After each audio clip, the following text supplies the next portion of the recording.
लो जी, हमारी जानों की हिफाजत करने वाले भी अब महफूज नहीं रहे। रेस्क्यू 1122 कौन नहीं इनको जानता, कौन नहीं पहचानता।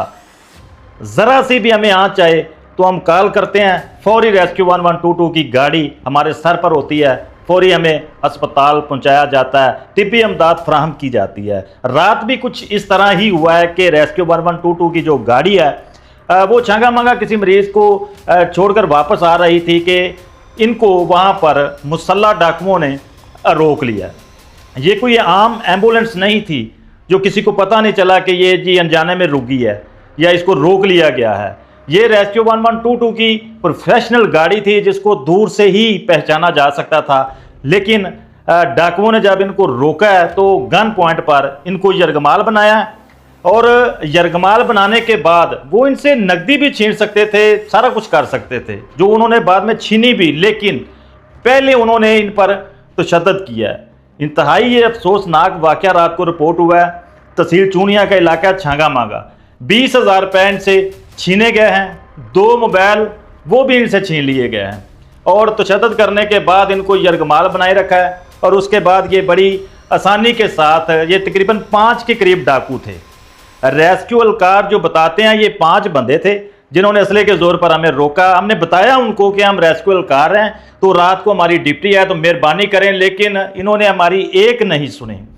मैं आपको बताता चलूं कि जब पुलिस मुकाबलों में ये डाकू पार होते हैं तो इनकी डेड बॉडीज को कोई हाथ लगाने वाला नहीं होता, कोई इनको घर पहुंचाने वाला नहीं होता। तब यही मुहाफिज हैं जो रेस्क्यू 1122 के एहलकार, यही उनके सर पे पहुंचते हैं, उनकी डेड बॉडीज को उठाकर गुरसा के हवाले करके आते हैं। तो ये इंतहाई घटिया इन्होंने अमल किया है डाकुओं ने। ठीक है, आपने वारदातें करनी है, डकैतियां करनी है, हमारे कहने पे आपने छोड़ नहीं देना ये सब कुछ, लेकिन कम से कम आपको इतनी तमीज़ होनी चाहिए, आप में इतना एहसास होना चाहिए कि आप लूट किसको रहे हैं। अगर कोई बंदा अपनी मजबूरी आपको बताता है तो क्या उसकी मजबूरी आप नहीं देखेंगे, उसको लूट लेंगे? तो खुदारा यार, आम बंदों को तो आप लूटते ही हैं। तो अब आपने हमारे जनाब जान बचाने वाले जो मुहाफ़िज़ है, जो रेस्क्यू 112 का वाहिद इदारा है जो बगैर करप्शन, बगैर किसी लालच के हमारी मदद को ऐसे समझे कि चंद सेकंड में पहुंच जाता है, अब आपने जनाब उनको लूटना शुरू कर दिया है। अच्छा, उसके बाद ये तो लुट गए, इनके साथ वारदात हो गई, वहाँ पे जनाब वो पुलिस को कॉल करते हैं, 15 पर पुलिस पहुँचती है तो वो आके उनको बताते हैं भी हैं कि ये 5 डाकू थे जिन्होंने हमें लूटा है। तो 5 डाकू बताने के बाद रात का टाइम था तो पुलिस स्टेशन के अंदर ही एप्लीकेशन जो है वो लिखी जाती है। ये 5 बंदे बताते हैं 5 डाकू थे। पुलिस यहाँ पर क्या करती है कि वो 3 डाकू कर देते हैं और 392 की FIR दे देते हैं।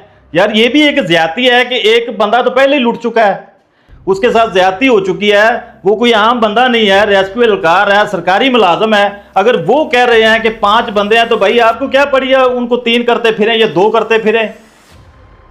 आम बंदे को तो आप कह सकते हैं कि ये गलत बयानी कर रहा है जी, इस तरह वकूआ नहीं है, ये नहीं है, वो आप फलां 100 बहाने आपके पास होते हैं, आप करते भी हैं। लेकिन जब आपको सरकारी जो एहलकार हैं रेस्क्यू 1122 वाले, जो कि मेरा नहीं ख्याल कि यार वो झूठ रात की इस तरीके में बोलेंगे क्यों, तो शर्म आनी चाहिए जी हमारे दारों को भी कि उनके साथ इतनी बड़ी ज्यादती हुई है और आप लोगों ने 5 बंदों के बजाय 3 कर दिए हैं। होना 5 लिखने से भी कुछ नहीं था, उनकी वारदात तो रिकवर नहीं होनी, जो उनको मार पड़ी है, जो डाकुओं ने उनको मारा है, उनका कुछ भी नहीं होना, डाकू भी आपसे नहीं पकड़े जाने। लेकिन आप उनके मुताबिक कम से कम 5 बंदे तो लिख देते ताकि उनको दिली तौर पर हौसला होता। तो इंतहाई यार ये घटिया अमल है जो रात को डाकुओं ने किया है। अगर मेरी ये वीडियो को डाकू उनमें से सुन रहा है, जो देख रहा है, तो यार खुदारा डूब के मर जाएं आप लोग। आपने उन मुहावजों को ही लूट लिया है जो आपकी जनाब आपको आपकी डेड बॉडीज जो हैं वो आपके बुरसा के हवाले करते हैं। इस तरह थोड़ी होता है जिस तरह आप लोगों ने करना शुरू कर दिया है। यार ये जितनी इसकी मजम्मत की जाए ना यार वो कम है। मुझे जैसे ही पता चला कि यार ये वकूआ हुआ है, हमारे मुहाफिज हैं, रेस्क्यू एहलकार हमारे भाई हैं, कमी कुताही छोटी मोटी गलती यार इंसान में होती है, लेकिन अगर कोई बंदा रात को मरीज कॉल करता है तो ये फौरी पहुंचते हैं। तो अब 1000 दफ़ा ये भी सोचेंगे कि यार हम गैर गुंजान इलाके में जा रहे हैं जहाँ पे आबादी नहीं है, तो हमें वहाँ से कॉल मसूल हुई है तो हमें जनाब लूट ना लिया जाए। ये कि यही अदारा था जो बेखौफ खतर जाता था और मरीजों को रेस्क्यू करता था। अब आप लोगों ने जनाब अपने 20,000 रुपये के साथ क्या कर लेंगे? आप कौन सी कोठियाँ मरबे खरीद लेंगे? लेकिन आपने बहुत ज़्यादा गरीब लोगों का जो इत्मीनान है अब ये उन पर भी नहीं करेंगे, जाने से पहले 1000 दफ़ा सोचेंगे। तो खुदारा यार को खुदा का खौफ करें। क्या बस अल्फाज नहीं है मेरे पास इससे ज़्यादा। अगली स्टोरी के साथ मुझे दीजिए इजाज़त। अल्लाह निगहबान।